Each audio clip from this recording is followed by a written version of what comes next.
Good afternoon and welcome to Goffstown Grizzlies baseball, coming to you from the campus of St. Anselm College this afternoon. Today we've got the Londonderry Lancers visiting with a record of 15-4, currently ranked in the number 3 spot in the standings. This is the last scheduled day of the regular season across the state of New Hampshire for baseball. The tournament begins next week, and there are a lot of teams that will probably change places in the standings on this final day of the season. As I said, Londonderry 15-4. They come in ranked 3rd behind Concord at 16-2 and Exeter at 15-3. And those two teams happen to be playing each other today, Concord and Exeter. Bishop Girton is at 15-5. Goffstown with a record of 9 wins, 8 losses. They're in a deadlock for the 9 spot right now with Portsmouth. Both teams are tied at 9 and 8. Portsmouth is playing Manchester Central today. Goffstown obviously playing Londonderry, so we'll see how that shakes out when the day is done.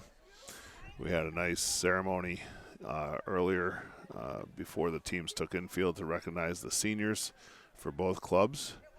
And so this is our 17th broadcast of the 18-game season for Goffstown here for GTV Sports. I'm Steve Beal. Hopefully my colleague Eric Bello will be joining me before the day is over, but haven't seen him yet. I just wanted to go down through the list of seniors for Goffstown that were recognized prior to the game. This is in numerical order, not alphabetical. A few of these guys are in the lineup today. Bob Doherty, outfielder, number 8. William Susi, outfielder, number 9. Clay Campbell, he's pitching today, number 11. Riley Bello, number 12. Cam Kozak, number 13. Ben Dodge, number 6. He's listed on the roster as number 15. That's why he's down on the list. Sorry about that, Ben. He's just been playing right field. Jared Heidenreich, number 16, DHing today. Sebastian Beal, number 17. And Colin Burke, number 21. Burke will be at first base. So the coaches come together at home plate with the umpires as we get ready for the last game of the regular season today. Got mostly cloudy skies, overcast, some blue sky poking through. Not supposed to rain at all, but you never can count on that being 100% accurate. 65 degrees, the wind is howling today, 15 to 25 miles an hour, sometimes more, out of the northwest. So wind's blowing straight in from left field for the most part across the diamond here today at St. A's. So Goffstown today facing the Londonderry Lancers, the visiting Lancers, looking to improve to 16-4 and stay ahead of Bishop Girton in the standings. Their lineup today, leading off, will be Brandon Fish, number 26, the shortstop. Batting second, number 13, Reese Manor. He's the third baseman. Batting third, Zach Luongo, number 21, playing center field. Batting fourth, number 5, Nick Cody in right field. Batting fifth, number 22, Sean Cavanaugh. He's at first base. Batting sixth, number 9, Luke Marsh in left field. Batting seventh, number 15, Jack Dingman at second base. Batting eighth, number 7, Owen McDonald. He's the designated hitter. He'll be hitting for the pitcher, number 23, Nolan Lincoln. And batting ninth, number 4, Zach Rialt. He's the catcher. As I said, Nolan Lincoln, number 23, will be on the hill for Londonderry this afternoon, facing Clay Campbell, number 11. Campbell had an outstanding outing against Bedford his last time out. Won a complete game win for the Grizzlies, 4-3, and a great ball game, intense ball game all game long. For Goffstown today, you're going to see Connor Hyzak leading off at shortstop, number 5. Clay Campbell will bat second, number 11, the pitcher. Bob Doherty bats third, number 8, left fielder. Number 9, Will Susi bats fourth, the center fielder. Number 16, Jared Heidenreich, the DH, will bat fifth. Number 20, Miles Green, the third baseman, bats sixth. Liam Kilbreth, number 1, is the catcher. He bats 7th. Colin Burke is playing first base, number 21. He's batting 8th. And then Ben Dodge, number 6, is in right field, batting 9th. TJ Dutton will be playing at second base, number 4, with Heidenreich hitting for him in the lineup. So that completes the lineups and the seniors for Goffstown. I don't have a roster for Londonderry to go through their seniors, but the public address announcer did pay respects to the Londonderry seniors before the game during the senior ceremony. Coaches and umpires going through the ground rules here at Sullivan Park on the campus of Goffstown, or campus of St. Anselm College in Goffstown. Goffstown usually plays their home games over at Lions Field. Usually play one home game each year over at St. A's. And today they got to do that on the last game of the season. So the Division I tournament is 15 teams get in. There's 22 teams in the division. The NHIA rule says that no more than 70% of the teams that are in the division can make the tournament, so that puts the cutoff at 15 teams. This group here, Londonderry, obviously is going to be hosting a home game in the next round, possibly in the round after that if they finish in the 3 spot. Or 3 or 4 spot. And then Goffstown, there's too many teams all playing today that are within half a game of where Goffstown sits in the standings. So could Goffstown move up a couple of spots to host a home game next week? I think it's possible. I didn't do all the figuring on that. But either way, they look to be into the tournament, which is half the battle at least. And then depending on how today goes across the state, we'll see the final standings probably updated sometime tonight or tomorrow and know exactly who they're playing and where. I believe Thursday afternoon would be the first round, the preliminary round, and then the quarterfinals on Saturday. So first couple of games, first 2 games happen in a span of 3 days next week.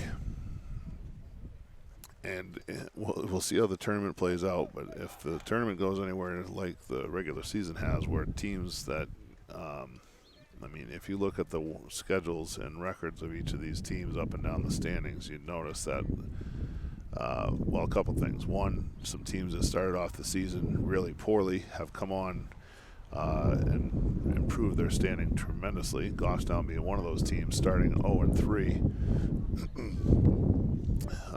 And then there's other teams that started out strong that kind of have fallen off as other teams picked up their games. But not only that, you've got teams anywhere from number 1 to number probably 15 or 16 in the rankings that are capable of beating one another. A lot of tight games between lower ranked teams and top ranked teams, and then a lot of lower ranked teams beating top ranked teams throughout the course of the season as the rankings have shifted, obviously, right through the season. Another big factor has been the weather. I know Goffstown, just because we said it on the broadcast last week, over a span of 30 days, we covered 15 games, and they only play an 18-game regular season. So basically, almost their entire season was played in 1 month time because of rainouts and bad weather that bunched the schedules together. And Goffstown certainly is not alone in that area. That's happened to everybody. So I think there are 6 teams in the division that are done. Their schedule is already completed, so they're not playing today, and then the rest of the division is playing. I think there's either 7 or 8 games today, and almost every one of those games impacts playoff spots. I think the Salem-Merrimack game is about the only one that doesn't. Salem is the last-ranked team, and Merrimack a couple spots ahead of them. That's about it. Everything else has impacts on the playoffs. So here we go. We're going to have left-handed hitting Brandon Fish leading off for Londonderry here to start things. Hey, Eric, how you doing? Got a headset ready for you? You missed a very touching ceremony before the game. Yeah. It wasn't that touching, but it was a ceremony. First pitch from Campbell's down low for a ball. Did you have to go down on the field? We did. we weren't given any direction, and Beal came first in the alphabet, so we had no idea what to do, and neither did Sebastian. So it was, it was beautiful. That's good. Fastball from Campbell, misses ball 2-0. Good to have you, man. Good to have you. Yeah, good to see you. Good to see you. Good to be out here. Last game of the season. I was just covering some of the rankings and games going on today, and that pitch is fouled off the left side and slams up against the building here at St. A's. The count goes to 2-1. Late swing there by the left-handed batter. We got a nice view of this here. Yeah, it is a good spot up here. Kind of get the whole field almost right on Not too bad. the overview here. That's good. I try to set things up, run down, do the thing, get back up here, and hopefully it's set up right. I don't know. Pitch for Campbell, swing and a miss. Strike 2. So Goffstown went into Spalding the other day, and tremendous baseball game. 2-1 win for the Grizzlies. And that pitcher, Wade Paquette, I guess I learned after the game that he pitched against Exeter when they beat Exeter, and he's outstanding. There's a ball ripped to left center field. And off the left-handed batter, that ball tails back towards Doherty. He makes a running catch in the alley to make the first out of the inning. That's a fly to the left fielder for the first out. Off the bat, I thought that was getting down for a hit because I knew Susie didn't have a play on it. But that wind is blowing straight in from left. Between that and the tail, it slowed it down, huh? Knocked it down to the left fielder. We've seen Doherty do that a few times this year, though, where he just runs the ball last second, he just puts the glove up and catches it. These guys range the ball well. It's a great outfield. They do, and there's a lot of room in this one. Campbell with the pitch has a off-speed pitch that misses high. Ball 1.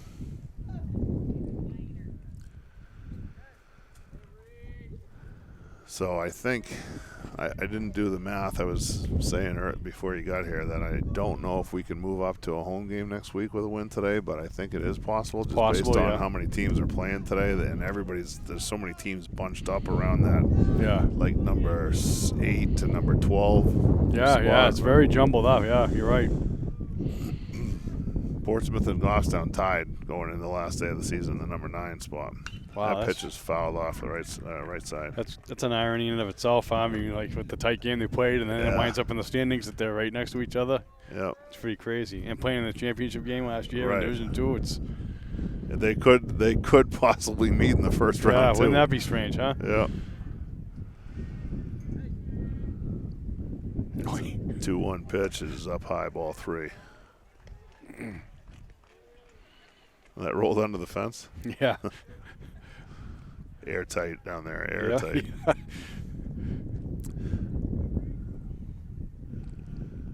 Campbell with a 3-1, swung on and fouled off. That's going to get into the football side of the football bleachers. Count goes full, 3-2 with 1 out.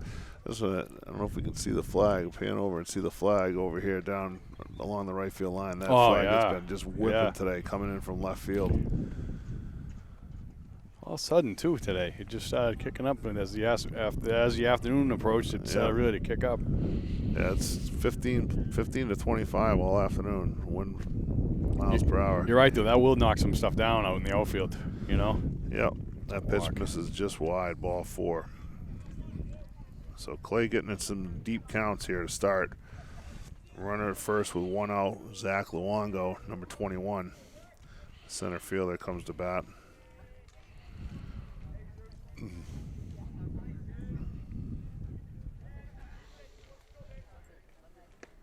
Pitch misses down and in for a ball.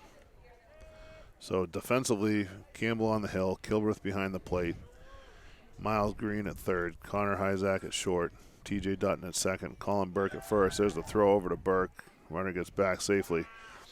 Left to right in the outfield, you've got Bob Doherty in left, Will Susie in center, and Ben Dodge in right. And I'll tell you what, Ben's got to be on his horse because if a ball gets by a first baseman on a pickoff move here, there's like a half an acre over there to cover. That pitch misses down in the dirt, gets by Kilbreth. That runner's going to move up on a wild pitch, and the count goes to 2 balls, no strikes. There's a lot of room behind the plate there. There's just a lot of room on this whole field. Yeah. Looks like it's in good shape. The field looks nicer than it's looked in years past. There's nice green grass in the infield and outfield all the way around. Yep. So in the pregame, the players were given a few items. I didn't get to see exactly what they were, but it looked like they got some sort of a baseball shirt or sweatshirt, and then a picture, like a framed picture of themselves in action. Oh, and, nice. A little booklet of some sort. So looked like a nice day for the seniors. That's great. Pitch is Ooh, swung on and line towards short. That's one hop to Hyzak. He stays back on it, picks it clean, and throws to first for the out. Nice play there. Reese Manor, who I don't even think I announced as a hitter, is the one who walked. He moves up to third on the ground out. That goes 6-3 on the out. Excuse me with my throat here. I'm already losing my voice. We're in the first inning. It's been one of those days when everything's a little, I don't know. I think allergies have had a lot to do with it. Yeah. So here's Nick Cody, number 5, the right fielder. Sorry, Eric. No, that's all right. It said it's going to say there's a lot of pollen in the air this week. There is. All this rain. A nice pitch there. Pitch swung on and missed. Good location for Campbell on that one. Well, I was mentioning that Clay's last outing, you and I did that game at Bedford, and he was outstanding in that game against there's a nice the pitch right Bulldogs. there. There's a front door curveball, had the batter backing off of there. It's in there for a strike, 0-2. If he gets that pitch going, they're in like trouble. he did last week against Bedford, he's much more effective. There's another breaking pitch nice. in there. Throws him. Oh, Strike boy. 3 called. Nice pitch, huh? Beautiful pitch from Campbell there to get the third out and get out of that inning with leaving a runner at third base. So for the Lancers in the top of the first inning, no runs, no hits, no Goffstown errors, and 1 runner left on base via the walk. Pretty good pitch. This Londonderry club, they're 15-4. They're a good club, They're in third place. I don't know what the tiebreakers are, but Exeter's playing today. Mm-hmm. And if Exeter's playing Concord, 1 versus 2. Oh, that's a good last game day in of the season. itself, yeah, huh? If Concord wins that game and Exeter drops to 15-4, and if Londonderry holds on to win this game, they could move into the number 2 spot. Yeah. So even at the top of the standings, nothing's set. Like everybody's playing, and it's a beautiful thing. Yep. So 17 pitches for Campbell in the first. He had that span last week. I say this, that I never seen anything like it, because he had, in 3 innings in that game, he got the side on 8 pitches one inning, 4 pitches the next inning, and then 7 pitches the next inning. This kid from Spalding the other day, Wade Paquette, he had a span in that game. He had back-to-back 6-pitch innings. Wow, yeah. And he got, at one point, he got 8 outs, which is 2 2/3, almost 3 full innings, 8 outs on 16 pitches. Yeah, that is insane. Just unreal. Talk about saving your energy, keeping you in the game longer. And the kid doesn't throw hard at all, but he had, everything was just a change of speeds. And he had and throwing strikes. Yeah. And Goffstown was swinging early in counts because they had to, because if they didn't, it was going to be 0-2. Right. That was a good ball game. You can see why that kid beat Exeter and why he held Goffstown at just 2 runs, and it was a battle all day. Big not overpowering her, just really all good off-speed stuff. I don't even think he had a strikeout. I don't even think he had a strike. There's only That's amazing, Yeah, no Ks, 2 walks, 8 hits. Sometimes those are the type of pitches that create no hitters. Yeah, a lot of weak contact. Pitches, It's my son Ryan over here, former Grizzly great. Graduated in 2011, played some college baseball for a while. First pitch to Hyzak is in there for a strike. So this is Nolan Lincoln on the mound, number 23. Kind of slings the ball from 3/4, even maybe a little bit below 3/4 with the arm slot. Definitely a different look that kind of sweeps across his body as he delivers. It is strange, huh? Pitches down and in for a ball in the dirt, 1-1. Hyzak's had a couple of games where the last couple of games hasn't hit the ball real well. I'd like to see him get himself going again. We're going into the tournament here. Fastball up and in, misses for a ball. Looked like the pace of that pitch surprised Connor a little bit. Feel like a snapping motion at the last minute. Yeah. When he delivers it. It's deceiving, really. It is. There's a line drive in this left field. Left fielder's coming on and make the catch about chest high. Luke Marsh, good break on the ball, makes the catch for the first out.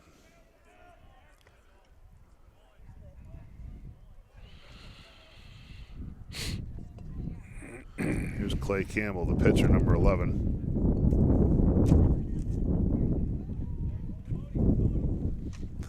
With the wind whipping up here today. I was worried that when I set this up, that everything was going to blow over while I was down on the field.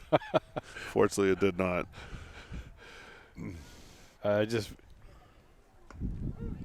First pitch in there for a strike. A little breaking ball.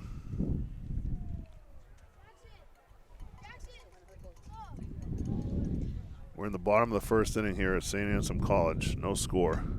There's another breaking pitch. He hit that off the very end of the bat, fouled it off to the on-deck circle. 0-2 the count. Goffstown versus Londonderry, final day of the regular season all across the state of New Hampshire. Here's the 0-2. Oh, that looked like a changeup down and away. Campbell couldn't hold the swing and strike 3.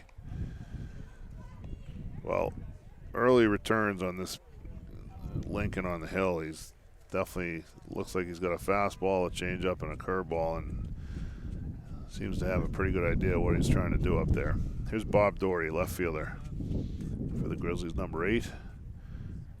Made a nice running catch in the top of the inning. Looks at a ball low. He had a couple more hits the other day at Spalding, which was nice to see Bob get things going again. Bishop Doherty grounded wide of third. It's going to be a foul ball. 1 ball, 1 strike.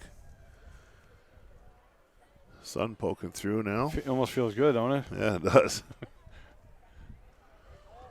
Well, the times earlier today, I thought it was like kind of warm, and then the wind kicks up and it says, no, it's not that warm. It doesn't feel that warm. Pitch is down and into Doherty. 2-1. So we're here on Friday afternoon going into Memorial Day weekend. Last game of the season for both these teams. Playoffs begin next week. That pitch misses up high, ball 3.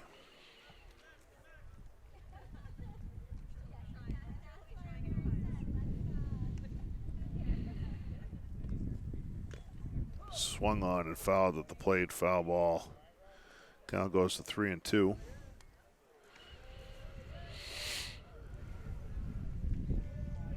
Zach Rialt, the catcher for Goffstown. For Londonderry, sorry. 3-2 count, 2 out, nobody on. Here it comes. Pitch is down and away, ball 4. So good at bat for Bob there. You can see that pitch right there, that 3/4 motion, how that's going to work down and away from a right-handed hitter.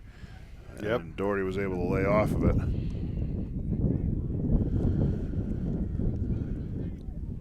Here comes Will Susie, number 9, the center fielder.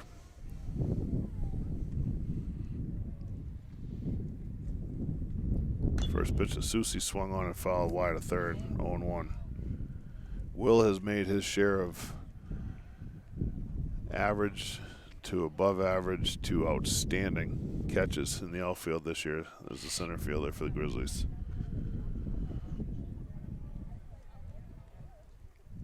Especially that game in Bedford, he looked really good there. Unreal game. He's done it all year, but that game was especially stands out. That absolutely. There's a breaking ball in there to Susie. Count goes to 0-2. Doherty at first. Lincoln on the hill. He's working from the stretch, obviously, with a runner at first. 0-2 count. Here's the pitch. Stays up high, ball 1. Looked like that might have been the changeup.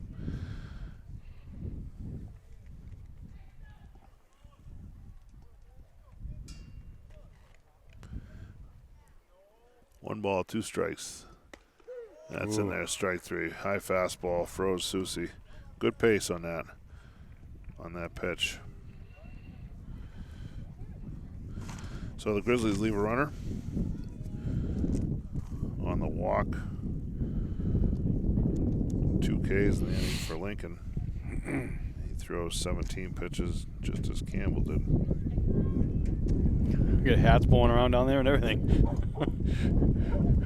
Yeah, I don't think much is safe today. Nail it all down. So both pitchers throw 17 pitches in the first. There's no score. Goffstown, no runs, no hits. There were no errors from the Lancers, and 1 runner left on base that came via the walk. So We go to the top of the second inning. Londonderry will have the 5, 6, 7 spots coming up. So Portsmouth is playing, let's see, Portsmouth's playing Central today. And Central is 9-9, so they're right behind Goffstown and Portsmouth in the standings, and they're definitely had a better second half though. Yeah, they're 9-9, and they're 8-3 in their last 11. Yeah. Like us, they've been doing well. It's totally turned things around. Yeah, I don't know if they had any injuries or just kind of figured some things out. Yeah, but honestly, they're 9-9, and Portsmouth 9-8. And that game they could literally flip-flop spots in the standings based, on that game today. As I said, number 1's playing number 2, Exeter versus Concord. It's a home game for Exeter. Exeter 14-3, not 15-3. Here's Sean Cavanaugh, the first baseman, number 22. Did you notice what was the kid that got the Gatorade Player of the Year? He was the lefty that ended the game last week. Remember him from what town was the big from? lefty from Bishop Girton? Yes, from Bishop Girton, yep. Brad Anderson? Yes. He got the Gatorade Player of the Year. I did not see that. I know that, but the first pitch was called the ball up and in. Getting distracted there. But yeah, so that was interesting. And like we were saying, did some good stuff just seeing him that one inning. Yeah, he did. That pitch is grounded to third, Green, short-handed Green at third. Comes up, makes the throw to Burke across the infield for the out. So this is what happened, last week. We've seen this. Miles Green left the game against Bishop Girton. Goffstown had a lead. Green, I think, had either none or 1 strikeouts in that game, and Campbell didn't have a lot of strikeouts against Bedford. But when they start pitching to contact, letting the defense play, they've had some great outings. This is number 9, Luke Marsh, the left fielder, takes the ball, 1-0. Well, we always said it in the past, even with the Babe Ruth, you go right down the leagues and you got to throw strikes. Yep. You got to have confidence in your guys to make plays. So, well, and every defender that I've ever known, and certainly when I was playing baseball, loved pitchers that threw strikes because every third pitch could be hit to you. That's right. There's another grounder wide, a third. Green goes down, can't reach it. Hyzak deep in the hole, throws on the run. He'll have no play with Marsh running down the line. That's going to be an infield hit. I'm surprised Green didn't get that, but that ball hit the turf just as he was trying to get to his lowest point while running to his left. So a perfectly based bouncer there for a base hit. First hit of the game here in the top of the second inning. Luke Marsh at first with 1 out. This is number 15, Jack Dingman, the second baseman.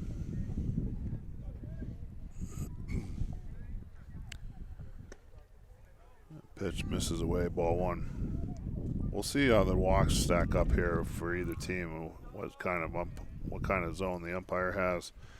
I know both these teams are capable of swinging the bats. Londonderry Lancers on the road. They're wearing their blue jerseys with the white pants. Goffstown in the home whites today, playing their last home game of the year, which is over here at St. A's today. Marsh with a good lead. Campbell taking some time, throws the first. Ball's in the dirt over there, but Burke makes a nice scoop, puts the tag on late. You could see, though, that Marsh had a little bit of a stutter getting back on that one. He was not sure. He's running here now, and he stops, and then he goes again. Dutton picks up the ground ball, makes a nice play, tags him on the way by. Beautiful play by T.J. Dutton at second base. Nice double play. That's a double play. So Marsh ran, then stopped, almost like it was a hit and run. Dutton stayed home, made the play, and made an excellent play out of it. He tags the runner out, going to second base for the second out, and then turns the double play by going over to Burke for the 4-3. So not that it would have mattered, but it was strange to even hesitate. I think he just knew he was going to get tagged, but you could foresee that coming. But why bother? You might as well just run that out, right? know? Well, and especially if it's a hit and run. I don't know. Yeah, I don't know if it was a hit and run, but he started like he was running on the pitch, then he stopped, and then that's ended up having him right in line for Dutton to field the ball and just come up and tag him. Yeah. So Campbell ends up throwing just 7 pitches. Then there's that contact again. He did give up a hit in the inning, but he erases him quickly on the double play on a nice play by T.J. Dutton at second base. So no runs, 1 hit, no Goffstown errors, and nobody left on base for Londonderry. And after 1.5, we still have no score. You think it's going to be another nail biter? There's been an awful lot of them. There's been an awful lot of them this year. I have that feeling. I don't know why. Well, I know you couldn't make it out to Rochester the other day, but I was thinking about that Another when one. I was doing Yeah, a 2-1 game. I'm like, nobody can pull away in this thing. And they were loaded up at the end or something like that, or something like kind of dramatic. Yeah, Right after the end, huh? Yep. Oh, you're going to love it. Yeah, it's crazy. And Spalding's defense, I mean, Goffstown easily could have been up 4-1 in that game, but their defense, they raced a couple runners, made good plays. Yeah. I don't know how they're below 500. I don't know how they are. Maybe because they don't score enough runs. I don't know. Yeah, but maybe it's an offensive issue. They looked like a sound club that day. They're 8-9. They're playing to get to 500 today. Here's Jared Heidenreich, senior designated hitter. He's hitting for Dutton, who just made his presence felt defensively with a double play on a nice play. He didn't vacate his spot when the runner was running, and he also didn't flinch with the runner running close to him as he fielded the ball. He did everything clean and executed well. First pitch to Heidenreich is in there for a strike.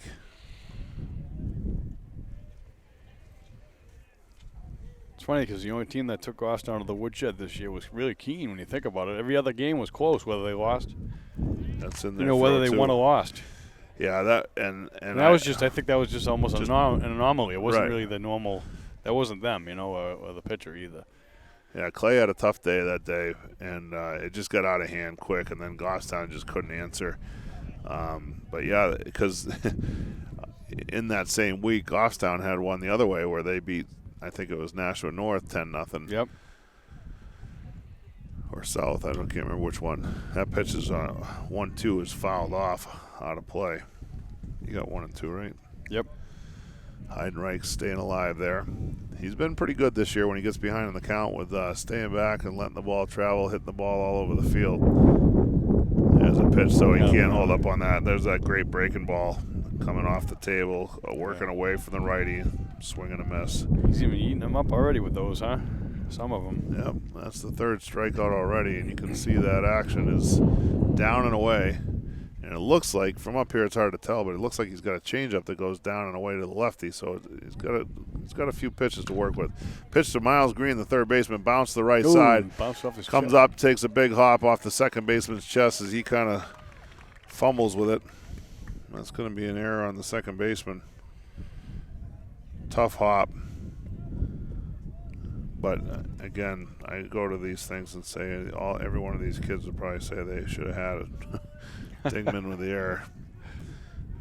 Tough hop there on that one. Green reaches on the error. Here's Liam Kilbreth, the catcher, number 1. He's got a runner at first with 1 out. We're in the bottom of the 2nd inning here. Goffstown hosting Londonderry. No score as of yet.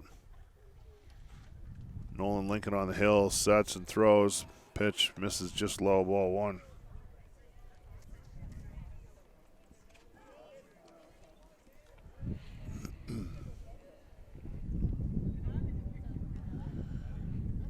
Oh, that pitch is up and in. Knocks Kilbreth down 2-0. Looked like a off-speed pitch that just kind of spun and didn't break. A lot of room on the right side. First baseman holding the runner. Second baseman playing close to the bag, looking for a possible double play ball. Even shading the bag a little bit. There's a throw to first. Green was leaning there or not paying attention. I'm not sure which. Whatever it was, it made it look like an adventure. Yeah, I don't say that meanly. It just like the throw completely caught him off guard. I don't know if he was looking over at a sign at the particular time, but I was watching the second baseman. He was creeping towards the bag like he thought something was on. That pitch is in there for a strike. 2-1 the count.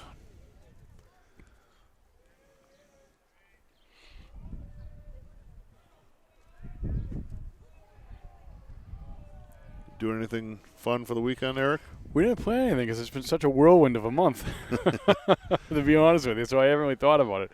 I'd like to get a couple of nice hikes in this weekend if the weather permits, There you go. So get outside, Yeah, we're heading north for a few days with the kids, and going to try to do a hike tomorrow and a bike ride maybe Sunday. Oh, nice. There's a pitch hit by Kilbreth right through the right side. That's going to get through. Second baseman knocks it down with a diving effort. Nice play. I think he had you in mind when you were talking about that real estate out there. Yeah, Kilbreth hit it over there. The green looks like it's a nice thick there because that ball barely got to the outfield grass before Dingman made a diving attempt at it and hit off his glove. Didn't change anything. Green wouldn't have gone to third, and Kilbreth already had the play at first beat. So first and second for Colin Burke here with one out. Burke, the first baseman, number 21. He's a senior. Got an opportunity to perhaps give Goffstown on the board. First pitch misses up high, ball one. I think the umpire looked up at Burke and said, oh, wait, he's that tall. That might have been a strike. Burke goes about 6'5". Here's the 1-0. That's right in there for a strike, 1-1. Runners at first and second here. Heidenreich struck out to begin the inning. Green reached on an error by the second baseman, and then Kilbreth hit a ball right through the right side on a big hole in the right side, and he hit it first and second with one out. Here's the 1-1. There's that breaking ball that Colin lays off, and it works outside. Looked like that probably started as a strike and then went across and outside. Yeah. 2-1 count.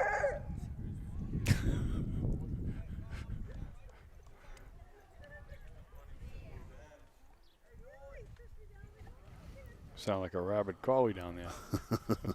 A lot of dogs around here today. 2-1 pitch to Burke. Inside. Ooh. Misses, ball three. Good take by Colin there. Good fastball. Looked like it stayed just inside.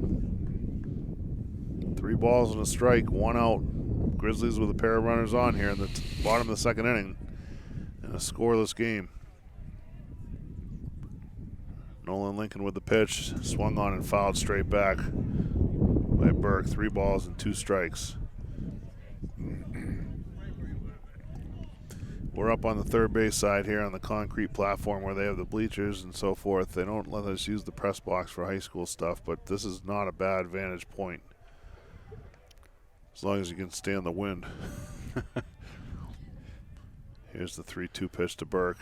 That pitch is high and tight. It goes all the way to the backstop on the fly. Lincoln will cover the plate, and nobody's going to be trying to score. But that will load the bases for Goffstown. So good at bat by Colin. Lincoln seeming to labor a little bit in that at bat. The count is full, or the bases are full, and here's Ben Dodge, right fielder. He had a couple of hits the other day at Spalding. He's been coming up pretty clutch, getting on base one way or another. A walk, getting hit, beating something out. First pitch is in there for a strike to Ben, 0-1. Green at third, Kilbreth at second, Burke at first, 1 out. Corners are in for Londonderry. Middle infield playing a double play depth. Nolan Lincoln sets and throws. Pitch is swung on and fouled. 0-2. Looks like, I don't know if I couldn't hear it, but it looked like he fouled it off the catcher's mitt or something. It had, kind of was a odd trajectory on it. Skimmed off something. Dodge in a hole here, 0-2. Catcher sets up away, looking for that breaking ball. Gets a fastball up high. Swings late, but fouls it back. Stays alive. Count remains 0-2.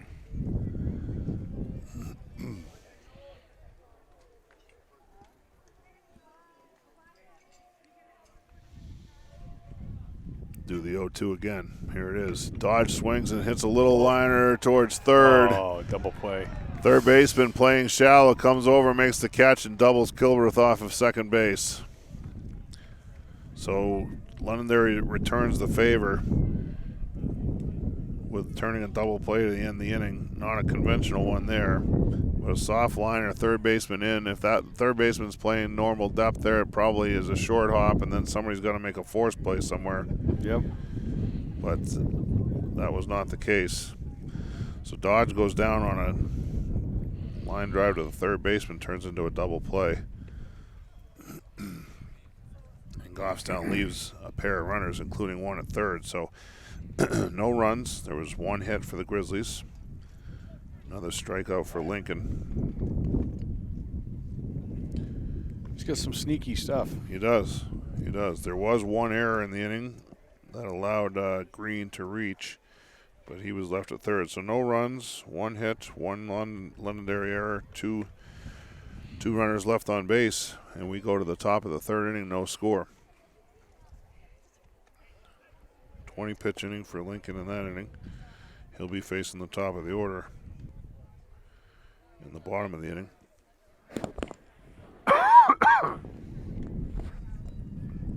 Excuse me. Clay Campbell back out there for his third inning of work. He's going to face Owen McDonald, the number 8 hitter, DH, and then the 9 hitter, Zach Rialt, the catcher, before they turn the order over.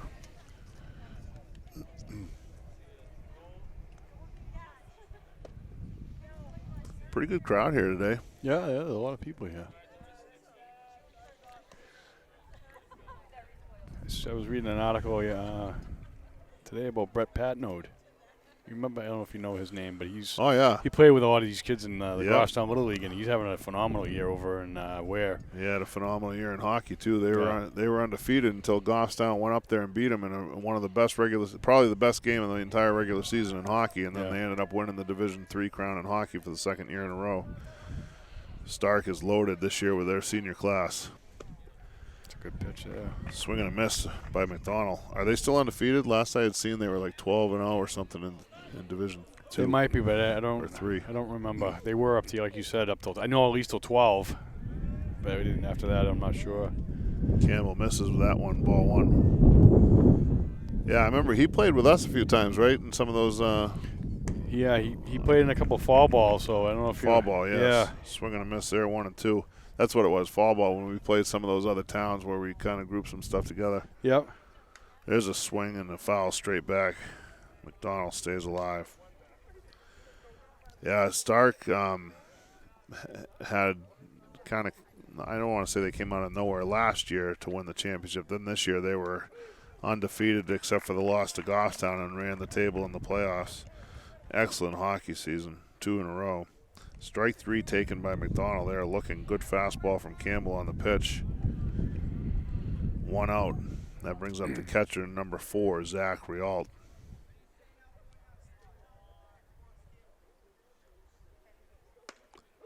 Pitch is in there for a strike, 0-1. Wonder if he's related to John Rialt, Londonderry hockey player that went to Providence College and played professionally. That pitch misses down low, ball 1. I myself graduated from Londonderry, but that was quite a number of years ago. There's a pitch, chopped through the middle. Dutton comes over and gets it on the big second hop, throws to Burke for the out.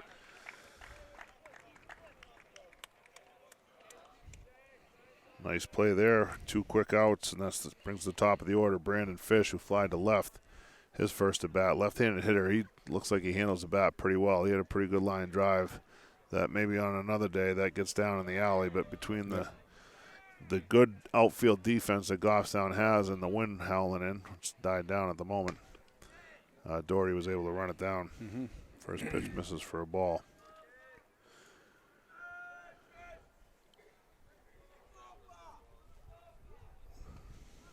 Here's the 1-0 swung on and lifted to center field. That's going to be a long run for Susie. He's not going to get that one, but he does cut it off before he gets by him. It's deep enough, though, that that was Fish picking up his base coach and was, I don't know what he was looking for there, but if anything, maybe a sign to, like, slide because the ball's going to beat you in the back. I can't believe he didn't slide on that. That was close. They made it closer than it looked, but they got the ball right in. Susie cut that off. That ball was hooked, so after going towards left field his first at bat, he hooked that one a little bit and pulled it to the right side of second base or the right side of the straightaway center field. Susie ran it down and was able to cut it off, but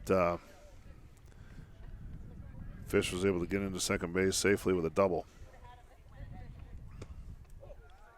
The tail in the tail, it tailed a little bit, so he didn't even have a chance at that one. No. Reese Manor at the plate, third baseman number 13. He walked his first time up, takes a ball low. Pitch misses up high, 2-0. There's, you look at this outfield, there's just a lot of room. Yep. A lot bigger than the outfield at Lions Field. Campbell with a pitch, swung on and lined down the right field line, well foul. Count goes to 2 balls and 1 strike. 2 outs here, runner at second base. Brandon Fish doubled to the right center field gap with 2 outs. Manor trying to move him around. Scoreless game here in the third. Campbell spins and fakes the throw to second.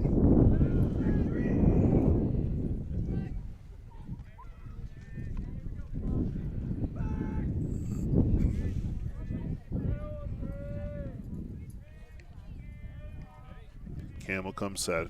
Here's the 2-1. Swung on and flared off the right side. Dodge going over down towards the line, line. Makes the catch. Umpire does not make a call, foul or fair. But that was on the line. And again, I mean, that ball was hit pretty well, but you can see with the right-handed bat, tail, and the wind blowing, that thing, yeah, that thing was dying quick. Nice job by Dodge over there to make the catch to end the inning. That was good. I don't want to say it yet because we're not in the late innings, but it was a big out. Oh. All right, Campbell ends up getting the side on 14 pitches. And for Londonderry, no runs, 1 hit, no Goffstown errors, 1 runner left on base. We go to the bottom of the third here, no score. Goffstown's going to have the top of the order coming up against Nolan Lincoln, number 23, right-handed pitcher.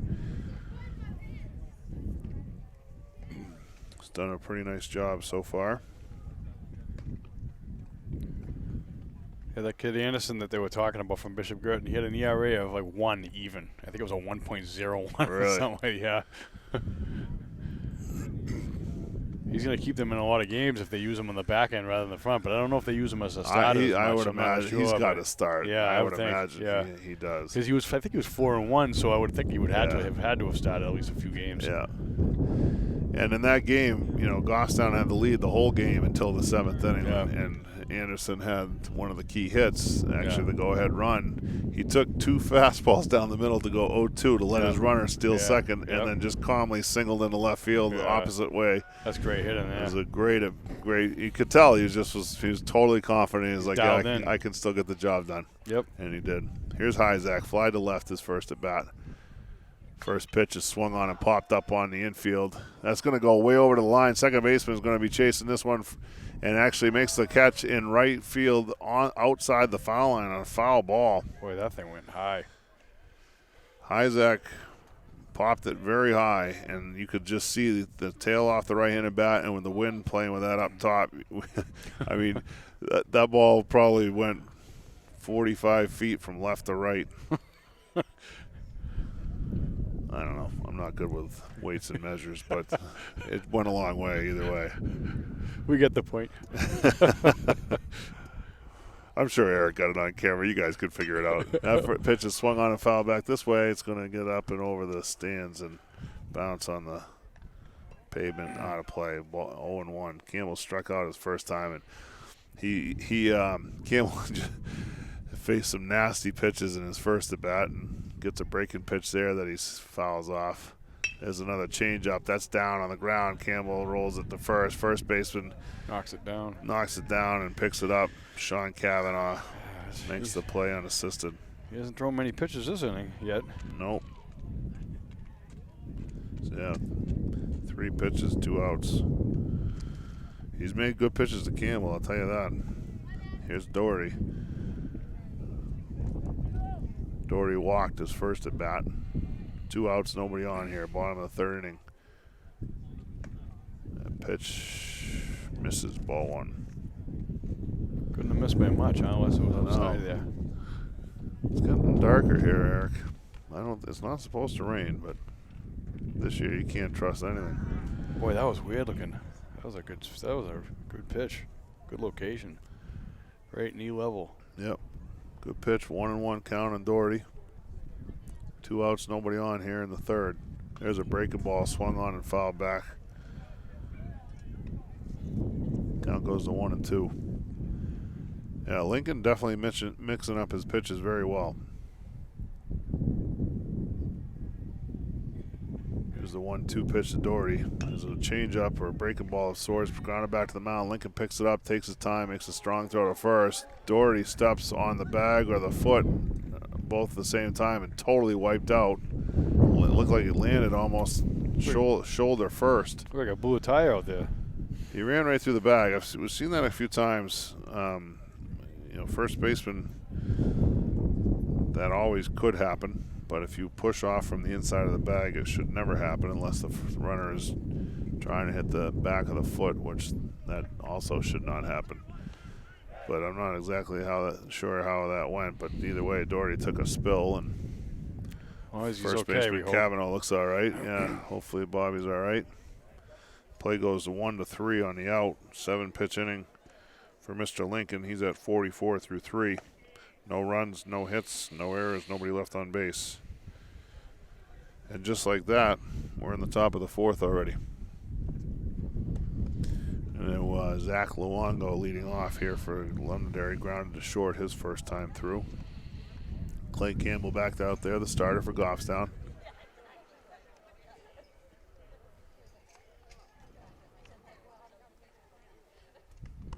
Doherty stays in left field. He's playing catch and looks like he's all right.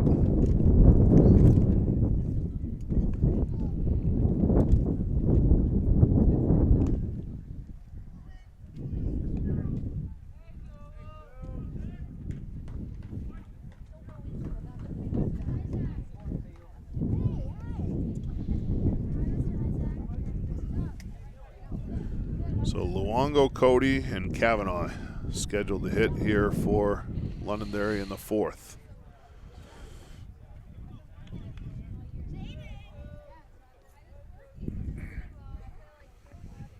Campbell with the first pitch of the 4th inning is a breaking ball in there for a strike. So I like that first pitch. Yeah, he's just got the breaking ball going here a little bit in the last inning or so. Here's the 0-1 pitch. Another breaking pitch, misses high and away, ball 1. Thought I was seeing things. Yeah, a little gardening going on beside us there. 1-1 pitch is popped up on the infield. Isaac calling for it, coming over towards third. He's under it. He'll make the one-hand stab for the first out of the inning. 1 out, and here's Nick Cody. He struck out looking his first time up. Anything in the air today could be exciting, though, with the way the wind's blowing. Very unpredictable. So far, so good for these guys, but man, you can see from up here how far the ball's moving once it's up high. Ball low there on Cody.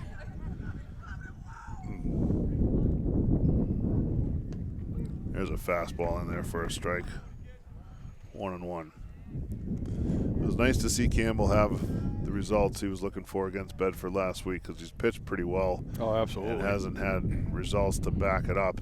And that day he had things going. His defense played outstanding. That pitch misses inside, ball 2. I mean, they turned a double play to end the game. A great play by Isaac. Susie. There weren't many errors that day, were there? No. Susie had a couple of great catches. That pitch is fouled off at the end of the bat. Strike 2, 2-2. Yeah, there might have been 1 or 2, but I mean, the defense played really well. I mean, I know Dodge made a nice running catch in the outfield. Doherty did too. That pitch misses inside, ball 3. He tried to come with that front door curveball there, and it just stayed inside. 3 balls, 2 strikes, 1 out, nobody on here. Top of the 4th inning. Goffstown and Londonderry battling on the last day of the regular season from the campus of St. Anselm College. There's a pitch swung on. That's belted to center field. That's hit real well. Boy, that's a Susie. Wow. Running over to his left now. You could see that just got up high and just hung up. That ball was absolutely smacked. But with a 20-mile-an-hour wind blowing in, Susie made it look easy. Yeah, they're making good plays on the baseball here, even with the wind. I guess that's what you do, but you adjust, right? Yep. Here's Cavanaugh, grounded to third his first time up. He was in that little spill at first with Doherty. He's still in the game. I think both guys seem to be all right. That pitch misses. Couldn't have missed by much. That missed in the strike zone. but just call the ball. Thank you. I just didn't want to see. I don't know. It's hard to tell from here. This is a ground ball back up through the middle. Campbell can't make the play on it. By him. Gets into center field clean for a single.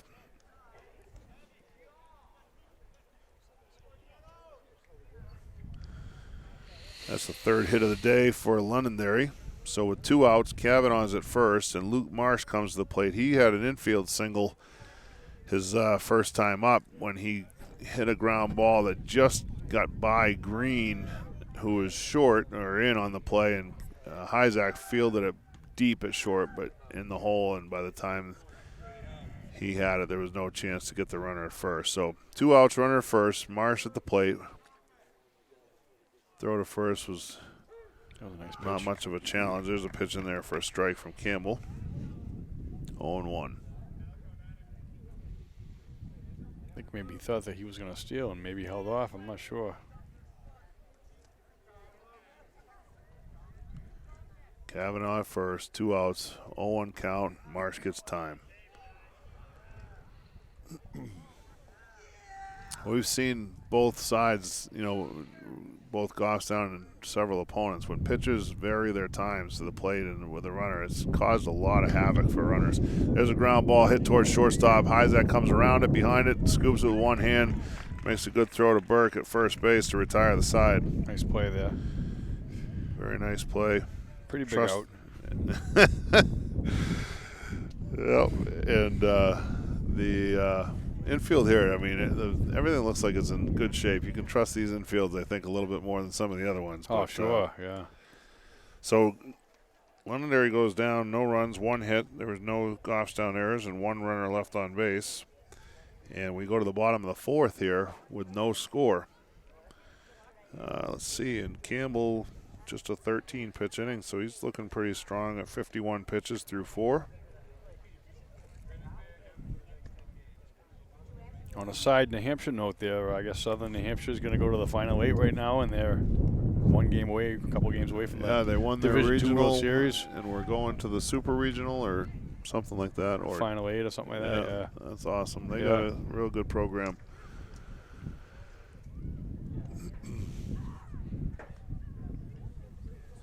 Former Goffstown great player, graduated in 2010, Riley Palmer. He ended up being drafted by the Baltimore Orioles, but out of high school he went to Franklin Pierce and didn't play much, and then transferred to Southern New Hampshire University. Had a tremendous career at Southern New Hampshire University.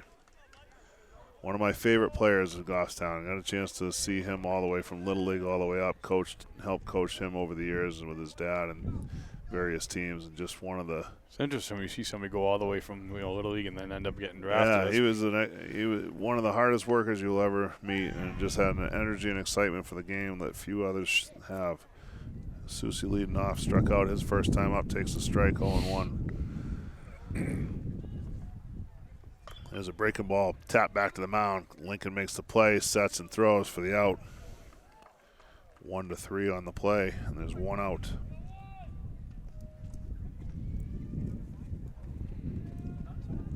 I interviewed Riley for a piece that I wrote up when he was going to, I think he had just completed his short season rookie ball and was going to play fall ball, or fall baseball in the Orioles organization out in Arizona. Pitch to Heidenreich, bounces in front of the plate, ball 1. Jared struck out his first time up. Is he still in the system? No, he was released a couple of years ago, and he's taken on other things, and still has a bright future, though. Oh, he kind of so that was the ball on the transfer there. So they didn't call a foul ball. Heidenreich almost reacted like the thing fouled off his foot. It was rolled up to third base. Third baseman picked it and then bobbled it, and by the time he regathered it, Heidenreich beat it out. That was a strange play. I have to give him an error on that, because even with that slow roller coming in, if he didn't bobble it, he's got him. But with the bobble, you got to look to finish it. You know what I mean? Either way. Yep. So runner at first now with 1 out. Here's Miles Green. Looks at a strike. He reached on an error his first time up. when he hit a bouncer to second base, it came up and hit the second baseman up high, and he couldn't handle it. There's a breaking pitch, stays up high, ball 2, or ball 1. 1 ball, 1 strike. 1 on here, 1 out. Bottom of the 4th inning, no score.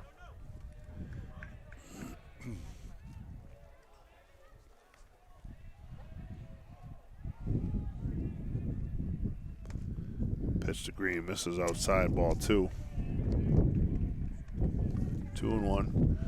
Got some soccer players on the field adjacent here to the baseball field. School is out at St. A's. All the cars are gone. Pitch, there's a fastball in there at the knees for a strike. 2 balls, 2 strikes. Heidenreich at first base with 1 out.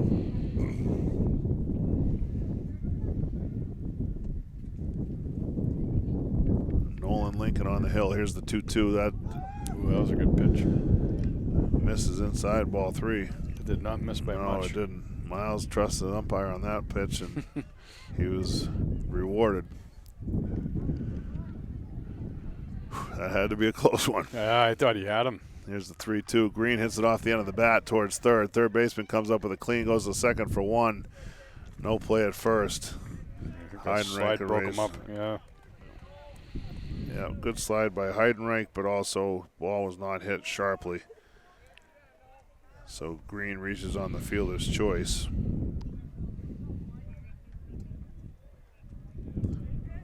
So he trades places with Heidenreich, except now there are 2 outs. Here's Liam Kilbreth, who bounced a single on the right side. Similar situation to what he has right now. Runner being held on at first, second baseman over towards the bag. That ball is hit on 1 hop back to the mound. Lincoln comes off the hill towards third base, sets himself, takes his time, and makes a strong throw to first. That's the 3rd time he's retired somebody back to the mound. Get a spark and he snuffs it out. Yep. Not letting him get anything going, which he's doing his job, I guess. Well, he's keeping the contact hasn't been great against him. Yeah. 3 of them have been hit back to him that he's fielded. So between the strikeouts that he's had 3 of those. He's also had 3 comebackers to the hill. I don't know if I saw any. Did we see any hard shots? I don't think we saw any hard shots from Goffstown yet. No, I mean Isaac hit the ball pretty well to lead off the game there with a line out to left, but that was about it. That was it, right? He's keeping him off balance. Yep. But so is Mr. Campbell. So hopefully he keeps doing what he's doing, and we get some runs on the board at some point. Exactly. Yeah, the way things have gone, like the last 2 weeks, we should have just probably penciled in like a 1-run game. And just tough finish to off score. The last inning, right? Exactly. Yeah, it's strange. Seems that's the way it's been going. Yep. You gotta bring a little extra Tums to the game if you're a parent or a fan here. Yeah. So we go to the 5th there. Londonderry coming to bat. Clay Campbell, the starting pitcher, still on the hill. He's at 51 pitches entering the inning. He's going to face the 7, 8, 9 spots in the lineup here for Londonderry. No score here in the 5th. Well-pitched game. Good defense by both teams. Here's Jack Tingman, number 15, the second baseman. He grounded into a double play his first time on a real nice play by T.J. Dutton. The pitch misses low, ball 1.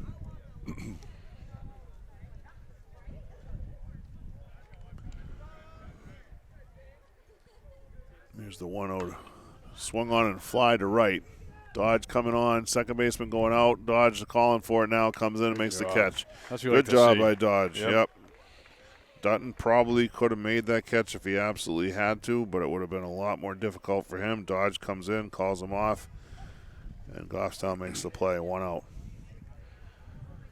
And that's going to bring up the left-handed hitting designated hitter, number 7, Owen McDonald. He struck out looking his first time up. Hits a pitch off the end of the bat, rolls it towards Dutton at second. He flips across to first for the out. Nice play.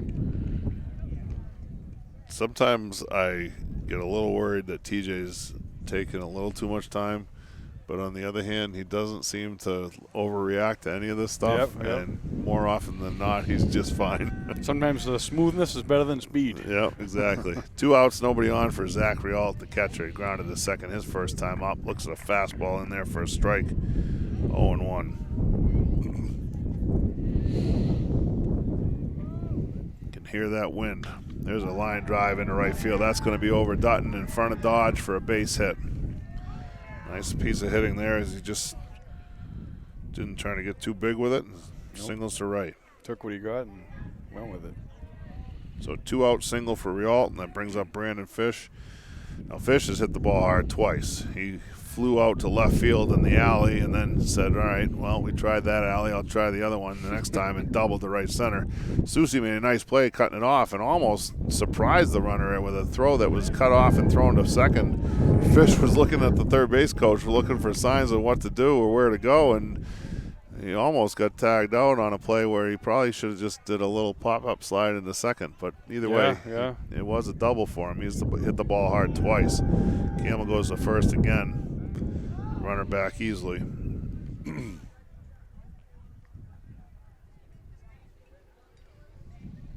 So it looks like the top 4 or 5 hitters of Londonderry have taken some real good swings. Hits the balls pretty good. There's a shot hit towards left center, hit well. Susie going back, going over, and makes a running catch in the alley there. So that you can tell the wind helps out there a little bit. Susie runs it down, and you can almost see that he almost ran too deep on that ball and had to reach back and catch it because it got knocked down so quickly. But that kid can swing the bat. Fish has hit the ball pretty well 3 times. Yep. Goffstown strands another runner, though, and for Londonderry in the 5th, no runs, 1 hit, no Goffstown errors, 1 runner left on base. So Londonderry with 4 hits on the day. Campbell has a pretty quiet inning, though. He only had to throw 6 pitches. Londonderry swinging early and often, and Campbell throwing strikes. 57 pitches through 5, 4 hits, 2 Ks, and a walk for Campbell. We go to the bottom of the 4th, no score. Nolan Lincoln back out on the hill for Londonderry. Number 23, he's pitching very well himself.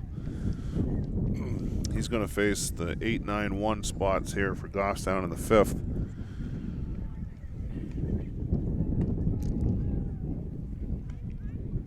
No score here, bottom of 5. Game is going by quick. We've only been going at this for about an hour here, and we're already in the bottom of the 5th inning. Yeah, it's going along. It's moving right along, huh? It is. That's okay. It's a holiday weekend. I think everybody's about anxious to move on to the next whatever they're doing here. Right.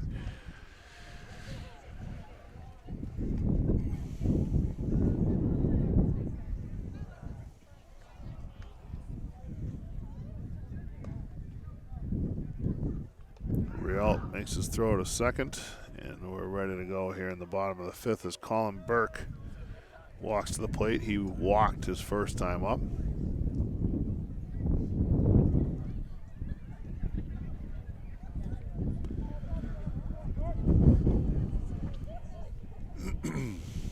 Wind continues to blow, clouds darkening. Pitch is in there for a strike. But in the big scheme of things, this is still one of the nicer days for baseball that we've had this year. I know that's kind of scary, isn't it? Yeah. That pitch is inside to Burke. Misses ball 1. We're not very choosy by this time of year. No, by this time, we're just glad you can get a game in. Yep.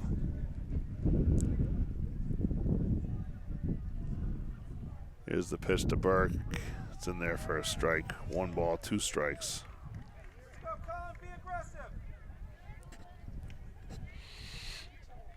Scoreless game here in the 5th at St. Anselm College. There's a breaking ball swung on. That. Look how much tail that. That's unreal. Fouled to the right side. That ball is probably what? How many feet off the foul line is that when he hit it? Probably just a couple feet. 25 and it actually feet, went out of play. Yep. That was nuts. Again, just go back and watch the replay when you watch this on YouTube. That ball traveled a long way from left to right once it got up in the air. Yeah, that was strange. We'll do the 1-2 pitch again here. That pitch misses down in the dirt for a ball. Looks like the changeup got hung on to it a little too long. Pulled it into the dirt. Burke lays off. The count goes to 2-2. Burke leading off here for the Grizzlies in the bottom of the 5th inning.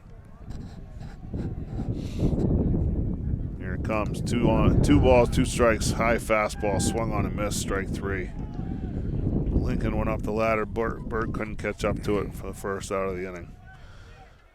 It's a 4th strikeout of the day for Lincoln. Here's Ben Dodge, who hit a soft liner to third base that resulted in a double play with the bases loaded. And Kilbreth was on second, got caught off second base. That pitch is grounded on one hop. Lincoln uses his length to reach it on his backhand on a ball that absolutely would have been trouble had it made it to shortstop, because Dodge can run, but Lincoln snagged it, and he goes 1-3 for the 4th time today. That was a nice play. He's a pretty good fielder as well as a pitcher. He is. That was a nice play. 2 outs, nobody on. Here's Hyzak. Hyzak flied to left and popped to second.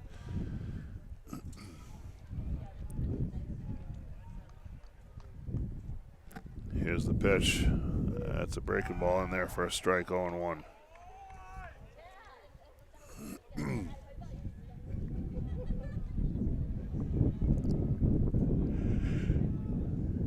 That pitch is grounded towards short, couple of hops. Shortstop comes up with it, makes the throw, pulls Kavanaugh off the bag. Fish with the throw. That's going to be an E6 on the throw. Hyzak gets down the line pretty quick, but a good throw had him there as he made the play at shortstop. He just threw he made wide. a great stop and didn't finish the throw. Throw is to the home plate side of first. Kavanaugh had to come off the bag, got his glove on it. But Hyzak reaches. Campbell now comes to the plate with a runner at first and 2 outs. Clay is struck out and grounded to first. And I'd have to say, Lincoln's pitching outstanding, but he's made some of his best pitches in the 2 at-bats he's faced Clay. See if Clay can go. Hyzak on the run. Pitch is taken for a strike. Throw to second. They got him. Strong throw by Rialt. Clay took the pitch so that Campbell could get the second, but he's caught 2-6 on the caught stealing.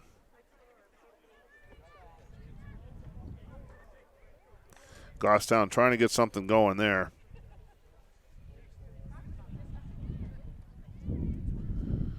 But Londonderry equal to the task. So there were no runs, there were no hits, there was 1 error made by Londonderry. Nobody left on base as Hyzak gets caught stealing, and Campbell will lead off the 6th inning in that spot.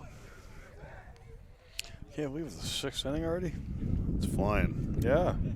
Good pitching and good defense. Wind knocking stuff around in the air. That's a 10-pitch inning for Mr. Lincoln. So he's last 3 innings. Nolan Lincoln's only thrown 27 pitches to get 3 innings after having a couple of 17 and 20 pitch innings to start. What did you say his total was right now? 64 through 5. Yeah, that's not much at all. Campbell's only got 57 through 5. So both these guys have been rolling. When the ball's been put in play for the most part, the defense has been making the plays. So we go to the top of the 6th inning in a scoreless game. Londonderry's got the 2-3-4 hitters coming up. Reese Manor, who walked and flied to right. He hit the ball really well to right. It just got up in the breeze and died, so Dodge was able to make the catch running over onto the foul line. Then Zach Luongo and Nick Coney. And Cody he crushed the ball to center field that last time, but it just kind of hit the jet stream and hung up there, and Susie made a catch and medium, maybe a slightly deep center field, but you could tell by the sound of the bat and the swing that he hit that ball well. So here's number 13, third baseman, Reese Manor. Clay Campbell back out working his 6th inning of work, starting pitcher today. Pitched very well for Goffstown. First pitch of the 6th inning is up high and in, ball 1.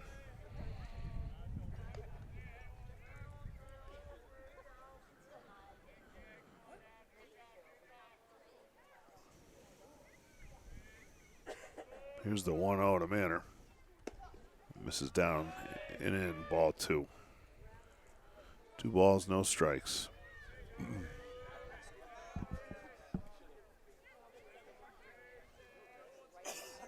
Real good crowd here at St. A's today for the Goffstown Senior Day against Londonderry. That pitch misses somewhere. 3-0. Probably down a little bit.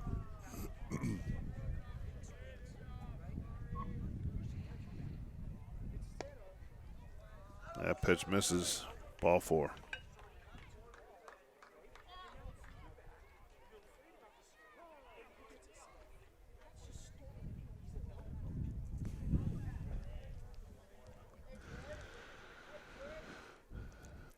I believe the word I'm searching for as I hear commentary off to my left is edification. You got a pinch runner here. I think that's, I don't know. Can you see what number that is that came into first there? Looks like a 2. The base runner? Yep.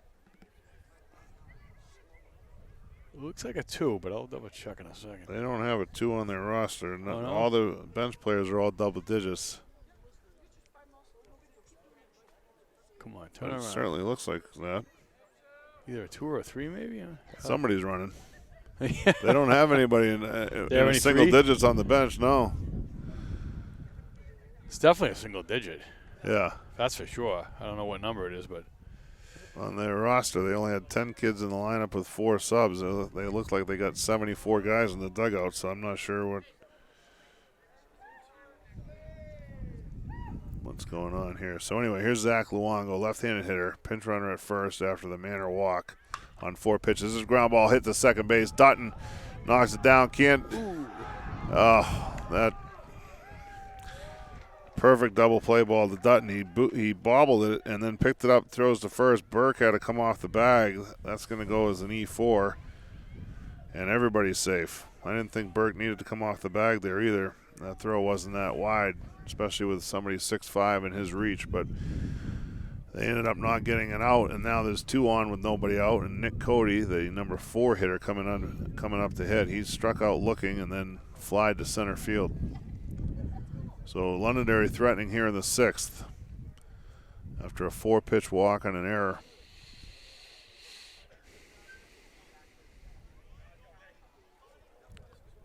Dutton had turned a double play earlier in the game in a similar situation and made a great play on it. Had an equal opportunity there and just couldn't field it clean on the first play. So let's see what Campbell and the Grizzlies can do to get out of this. Time is called at the plate. Cody steps out. Coach has had a little chat before the at-bat. See what's going on. I'd swear that was a 3, but we'll see, I guess, when it comes around third base. Yeah, it doesn't make it definitely this looked. far. Yeah, it definitely looked like a single-digit number. I just don't. There's a pitch swung on and fouled. Oh yeah, he's definitely play. a 3. I see it. That's definitely a 3, Steve. Okay, so they don't have him on the lineup card. At least the picture that I had got from the coach before the game. They don't have a 3 anywhere in the lineup.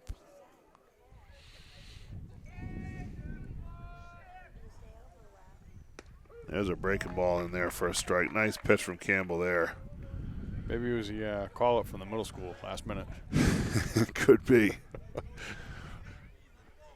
Well, I see, and you turn a lineup card in. If it's not on it, it's an ineligible player. But I don't know. Maybe they added them on the official one late.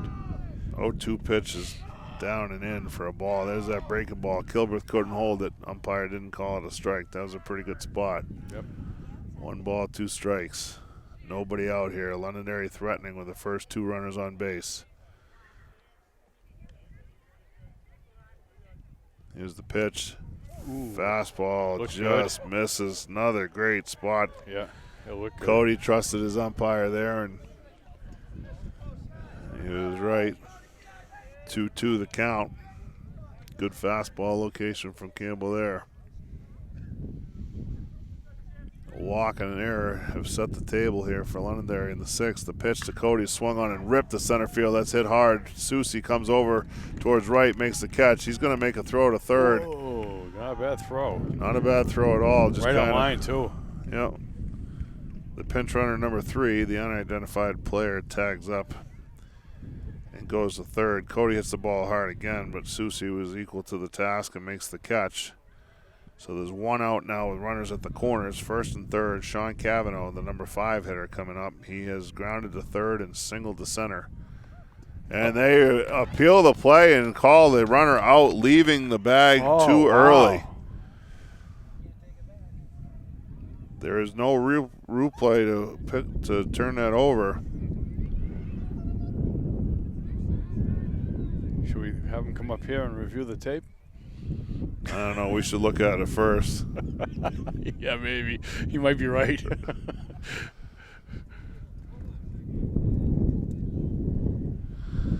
Naturally, the coach for Londonderry is not happy with that news. So the pinch hitter comes in. Boy, that's a big out. That is a real big out. So on the appeal, it ends up being the second out. I mean, Susie runs over, makes the catch going towards right field. Doesn't even look like he's setting himself to throw. Just turns and fires a one-hop strike to third, which actually made the play close, which was hard to believe in the first place. Pitch to Cavanaugh is in there, a breaking ball for a strike. Obviously, the coaching staff and the bench on the third base side for Goffstown saw something they wanted to appeal. They did appeal, and the umpire was on it. Whether he was right or wrong, he was definitely on it and made the call. Yeah. There's a breaking pitch swung on and fouled back, strike 2. Very strange, huh? Unreal. So first and second, nobody out after a walk and an error. You get a line shot fly out to center fielder for an out. Runner tags, goes to third. You think first and third, one out. They appeal. It turns into a double play. Now there's 2 outs with the runner at first. Changes the whole dynamic of the inning. I heard that happened to Spalding with Goffstown. Someone left the bag or something on third base. Is that true? Heidenreich left like the that. bag after he slid into third safely. And the runner's going. Pitch misses up and in. Throw to second's not going to be in time. Stolen base for Luongo. It was a good-looking pitch to the batter, Cavanaugh, but called the ball. So Londonderry, I think the coach said, you know what, we're just going to have to try to steal this since the guy got called out leaving the bag early on the tag play. Cavanaugh, dangerous hitter at the plate, though. Got to deal with him still. 1 ball, 2 strikes, 2 outs, runner at second. Swing and a miss, strike 3. Great pitch by Clay. Campbell, that's a big strikeout for Campbell. That ends the inning, and what looked like a very promising inning for Londonderry turns into either a great defensive play by Goffstown and a combination of bad base running by Londonderry, and they ended up getting out of the inning. Yeah. So as it turns out, there's no runs, there was no hits, there was 1 error for Goffstown, and then there was 1 runner left on base. So you think he just left the bag early? That must have been what it was, huh? Yeah, they called him leaving early. So, I mean, I was watching Susie on the play. You mean leaving the bag before the actual before tag the catch was made? Oh, yeah. I didn't think of that angle. Yeah. I mean, he didn't argue much. The coach didn't really argue much. I think he might. Well, yeah, no, he didn't. But I mean, it's not like you can appeal it or say let's look at this in New York. Yep. New York's not watching this game. But even when I was looking at Susie though in center field to see him run that down, because Cody hit the ball real hard. Yeah. It looked to me like it was close enough to at least challenge just out of the corner of my eye, but yeah, I wasn't watching it like somebody else was apparently. So big break for the Grizzlies there. We go to the bottom of the 6th. The score is still 0-0. Campbell was at the plate when the 5th inning ended, when Hyzak was caught stealing on a bullet of a throw by Rialt, the catcher. Campbell had taken a strike on a fake bunt trying to hold the catcher back and get the runner to second. Did not work out, so he'll bat to lead the 6th here. And he fouls one that's straight back over our heads.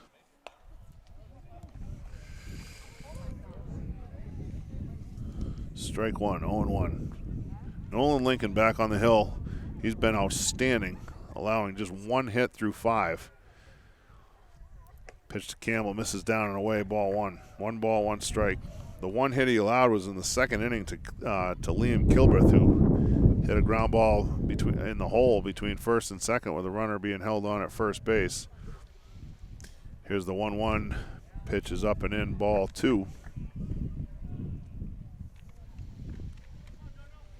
Campbell's got some power. He's I think he only has the one home run on the year at Lions, but he's hit a couple balls in some of the bigger ballparks that would have been out of a lot of places. That pitch kind of jams and got up in the kitchen there, fouled that back off the backstop. 2-2. Hyzak throwing to the bullpen, getting loose. Connor pitched on Monday, but 3 days rest now. Pitch to Campbell, misses down and away, ball 3. Good spot for it. I'll tell you what, these middle of the order hitters for both teams have really taken some good pitches this afternoon, and the umpire has been right with them. 3 balls, 2 strikes. Fastball swung on and popped up on the infield, middle of the diamond. Kavanaugh coming over. Dances under it a little bit as the wind plays havoc. I'm sorry, that's Fish at shortstop. He makes the catch. So that goes a pop up to the shortstop for the first out of the inning. That brings up Bob Doherty. He's walked and bounced back to the mound. Now you think, oh, bounce back to the mound, not a big deal, but it's happened all day. Yeah, it's been like 4 of them. Yeah, and not all of them have been just a terrible hit either. The pitchers made a couple nice plays shots. coming off the hill. They had to make a good play to get it done. Yep. most of the time. He's been excellent though. Here's the pitch to Doherty. That looks like a changeup, maybe down and away, ball 1. We're in the bottom of the 6th inning of a scoreless ball game here at St. Anselm College. Goffstown hosting Londonderry. Last day of the regular season. Pitch is swung on and fouled over towards the tunnel where they hit under the stands on the football field. 1 ball, 1 strike.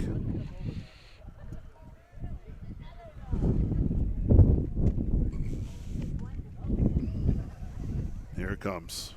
Breaking pitch, misses up high, ball 2. 2 balls and a strike, 1 out. Susie waits on deck. Here it comes. Swung on and ground to the left side. Third baseman goes over, makes the play clean. Strong throw to first. 5-3 on the out. I've noticed that both sides, but especially Londonderry, their infielders take that extra half a second to really get set and make good throws. They've been doing it all afternoon. Pitcher too, coming off the hill, take that extra half second, make sure he's got his feet set, and then makes a strong throw. So that was a nice play by the third baseman over there. That's Reese Manor on the play. 2 out, nobody on for Will Susie. Struck out and bounced to the mound. First pitch is hit well to right field. Might be over. That's going to get over the right field, and nobody's going to catch that. That bounces in front of the track. It dies in the high grass out there, and Susie goes into second base standing with a double. And you could see that ball, the way it tailed off the bat with the wind. Yeah, the right fielder was running towards center field, and the ball landed back towards right field. He didn't have a play on it no matter what he did. That was struck well by Susie. He got fooled on that one. Poor guy.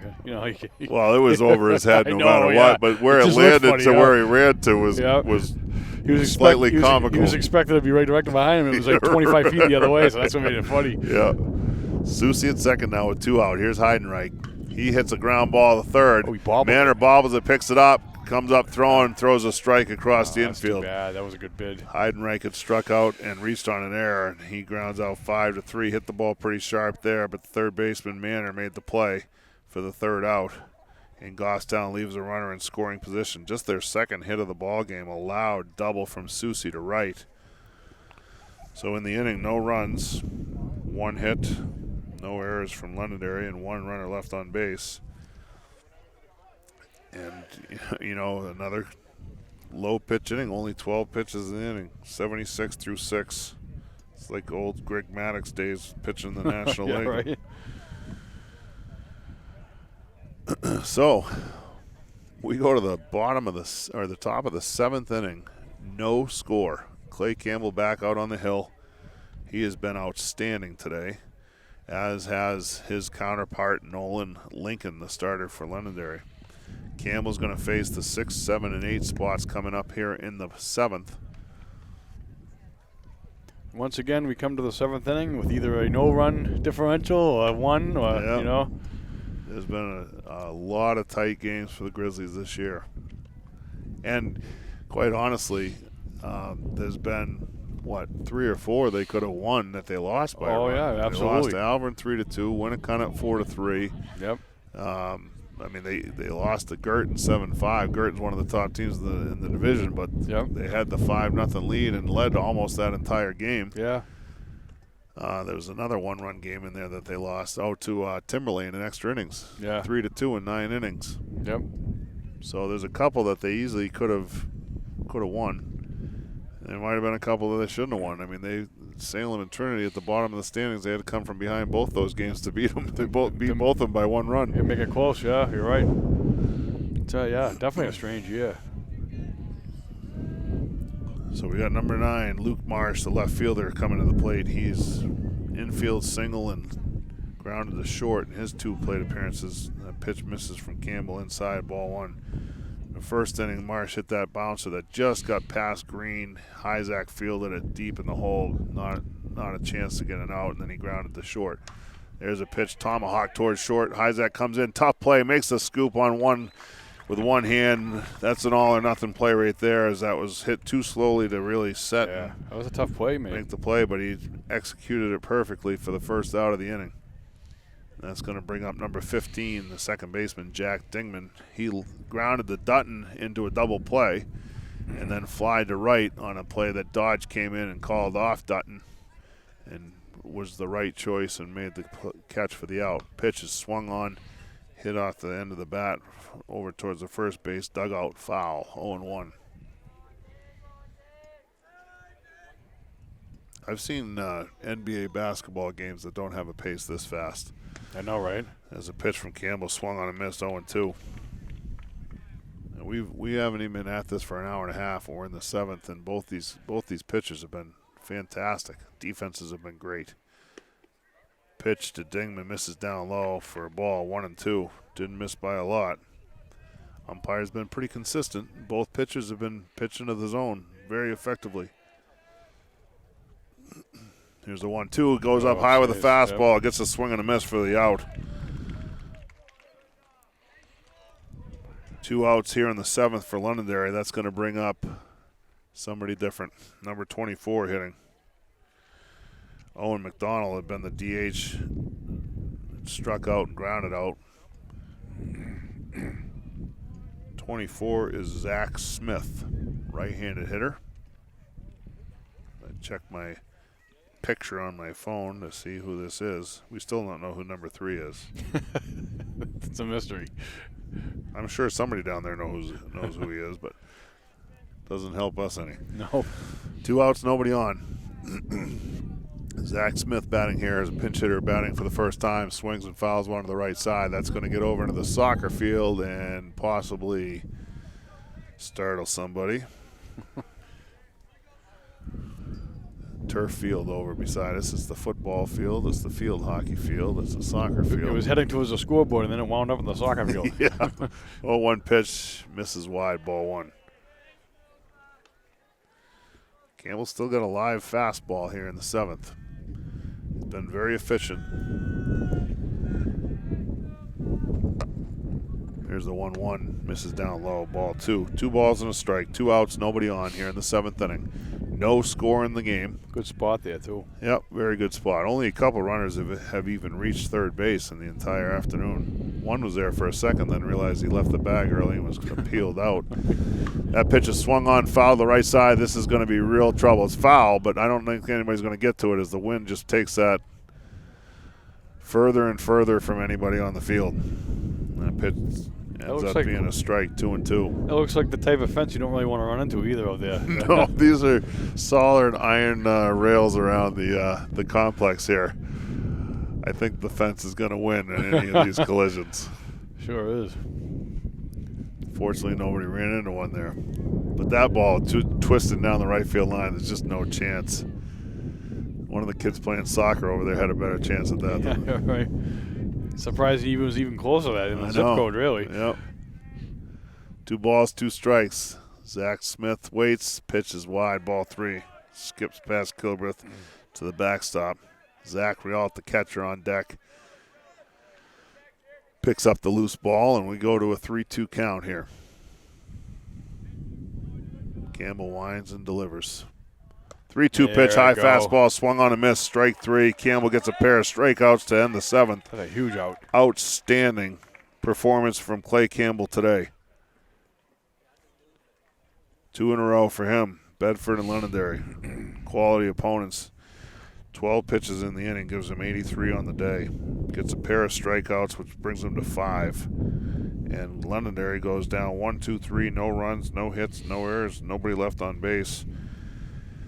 And we go to the bottom of the 7th inning, no score. What a baseball game. Yeah, that's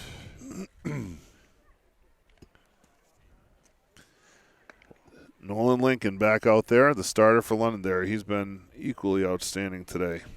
For how many pitches they throw, they could probably go 14 innings. No kidding. The old days. No kidding. Yeah. Goffstown's got 6, 7, 8 scheduled to hit. Miles Green, the third baseman, will lead things off. He reached on an error by the second baseman and then reached on a fielder's choice by the third baseman. 0 for 2. He did reach third base for Goffstown back in the 2nd. That's the only runner to get to third for the Grizzlies today. And actually, same thing for Londonderry. Londonderry had a runner reach third in the 1st. That was Reese Manor after he walked. Went to second on a wild pitch and went to third on a ground ball.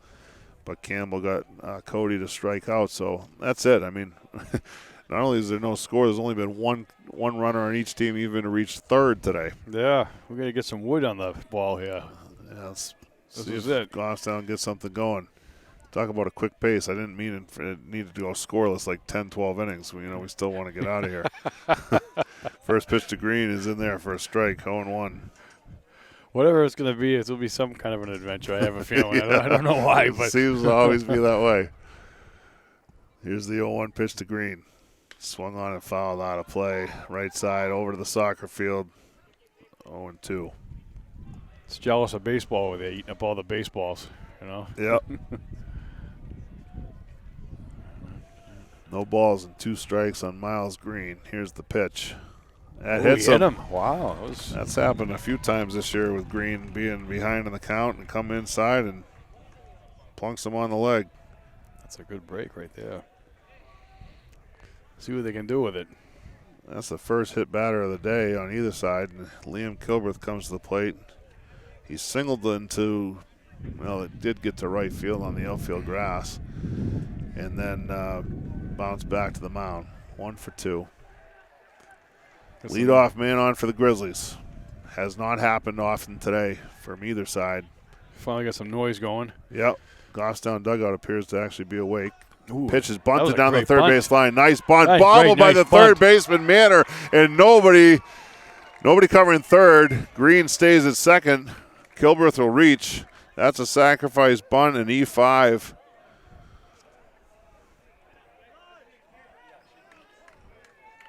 That allows him to reach.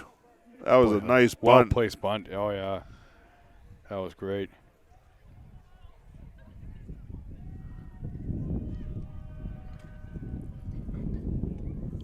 So 2 on, nobody out. Big conference on the hill here with Lincoln. Colin Burke coming to the plate. Burke today has walked and struck out. Playing a little small ball, but we'll take it. That's great. Well, I mean, you've heard me all season. Both of us have talked about the lack of bunting ability across the state, it seems, in games we've seen. Sure. And I don't know if I told you this or not, but the number 9 hitter for Spalding had either 2 hits and a walk or 3 hits, and 2 of them were bunt singles, and they were brilliant. Oh, yeah. That kid can bunt. He was outstanding. But that was a real good bunt by Kilberth right there. No chance to get the out of second. At worst, it's a sacrifice, move the runner over and an out, but it was placed well enough and far enough up the line that he had to come in, run on, and try to make everything happen all at the same time, bobbled it, and nobody was retired on the play. Pitch to Burke. He's bunting. He gets it back to the first base side. First baseman comes in, looks at third, has to turn and go to first. Nice bunt by Colin Burke. Another one. And both runners move up, second to third. Great job by Burke on the play to bunt that to the first base side with the first baseman charging. He had a chance to look at third, but Green was already there. The play ends up going 3-4 as the first baseman fielded the bunt, second baseman covered for the first out. excellent execution on the play. Dodge at the plate, Hyzak on deck. First base is open, infield is in. Would you do a suicide? With one out. I don't know what kind of a runner Green is at third for that kind of play. Dodge swings and flares one to right. It's shallow. Right fielder's coming in. He'll make the catch on the run. He comes up throwing. Ball's cut. And it's just going to go F9 for the second out.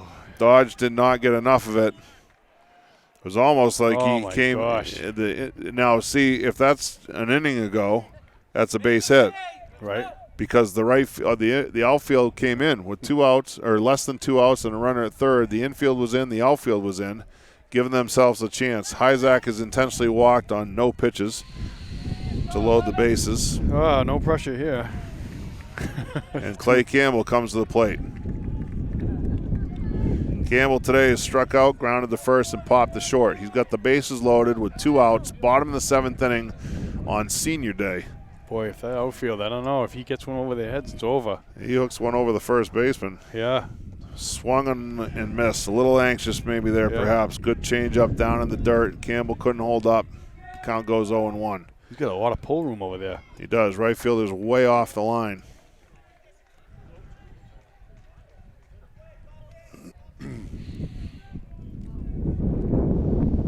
Campbell at the plate. Lincoln fires. Here's the pitch. Fastball misses up high. Ball 1. Good take by Campbell there. 1 ball, 1 strike. Miles Green is at third. He's really the only runner that matters because the score is 0-0. Kilbreth at second. Hyzak at first. Pitch to Campbell. Down in the dirt. Nice stop by Rialt. No advance. Taken for a ball. 2-1 the count. Boy, imagine that, huh? It wouldn't be the first time. Yeah. Seeing a pass ball or a wild pitch end up lead to the winning run. Green at third. 7. Yeah.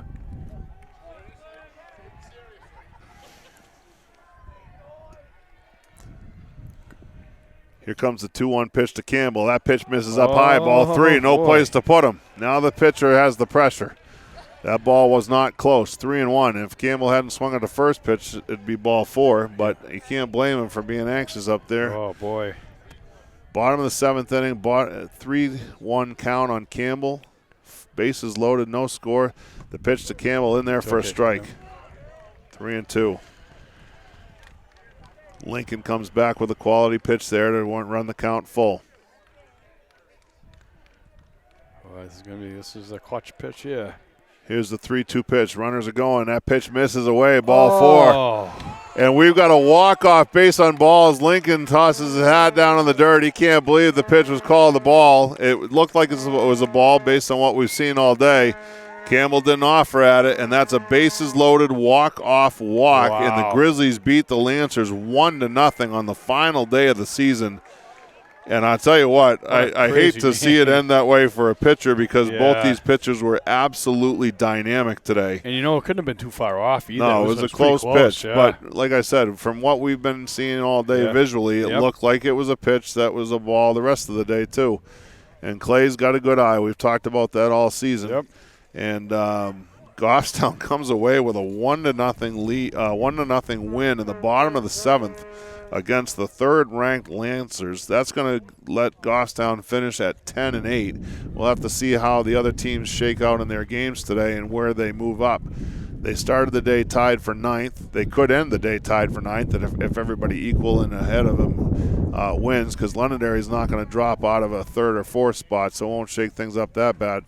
But they also could move up a couple of spots based on what Manchester Memorial does. Portsmouth playing today. Central, as we said, Central and Portsmouth playing each other. So what unbelievable game. I mean, so the bottom of the 7th, reconstructed the bottom of the 7th. Green's down 0-2, gets hit by a pitch. Yep. Ends up scoring the winning run. Kilbreth puts down a beautiful sacrifice bunt to move the runner over. Job is done, but the third baseman bobbles the ball, can't pick it up in time to get Kilbreth first and second. Burke puts down another perfect bunt, moves both runners over second and third.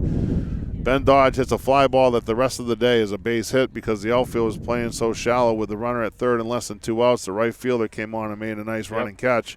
2 outs, they walk Hyzak, which you would have guessed with the base open. And then the bases loaded. Campbell works the count, goes 3-1. Lincoln comes back with a quality pitch and then just missed with a 3-2. Campbell takes the walk. Green comes home, forced on the walk-off walk, and the Grizzlies win it 1-0. Unbelievable. Typical game. I know, right. We've seen a little bit of everything. Yeah. Another one-run game involving the Grizzlies. Some go our way, some don't. But Goffstown ends the season 10-8 in the regular season. They'll be in the playoffs next week. We'll have that game for you on Thursday, wherever it may be. We don't know if they'll host. Probably not, but it's possible. Or on the road from somebody else's venue in the preliminary round of the tournament. And I'm going to let's see, just real quick here.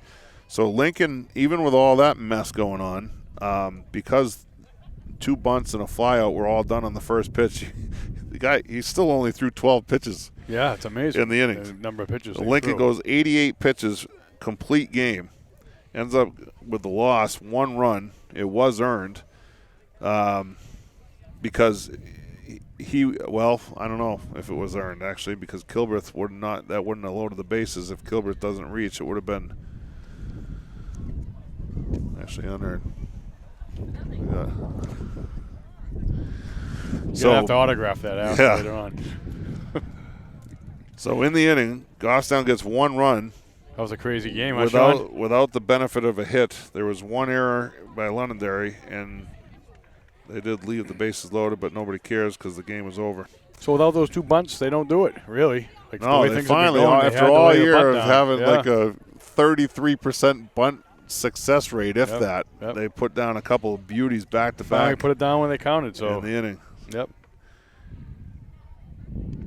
So Lincoln, the hard luck loser today, goes 7 innings. Actually goes 6 2/3 because he didn't get the third out. 88 pitches for Lincoln in the loss. 7 full innings. That's amazing. And he only gave up 2 hits. Yep. 2 hits, 4 strikeouts, 4 walks, including the intentional walk. And the only problem was he had to be perfect in the last inning. He couldn't, you just can't be perfect sometimes. Well, his defense finally let him down a little bit with the error. They made a couple errors on the day, but that one actually ended up coming back to hurt him. Yep. But story of the day, Clay Campbell facing the number 3 team in the state in Division I, goes a complete game, 7 innings on 83 pitches. Yep, what a great job. Struck out 5, only allowed 4 hits. And he had 3 of those strikeouts in the last 2 innings. He really just picked it up a notch. So back-to-back wins for Campbell. Nice to see from him. 7-inning complete game. Against 2 tough teams, too. Bedford and Londonderry, 2 teams in the top of the standings. Yep. Only 2 walks. That's always one of the things that Clay struggles with, and he's been able to curb that. The last 2 outings made a huge difference where he's letting his defense play behind him. So final numbers on Campbell: 83 pitches through 7 innings, 5 Ks, 4 hits, 2 walks, no runs, 7-inning complete game shutout on senior day. Yep. And one of the least exciting game-winning RBIs on a bases-loaded walk, but Goffstown will take it. And as I said, they finished the season 10-8. So for Goffstown TV, GTV Sports, this is Steve Beal with Eric Bello saying good afternoon, happy Memorial Day weekend, everybody. Coming to you from St. A's. We'll see you next week in the playoffs. Have a safe weekend.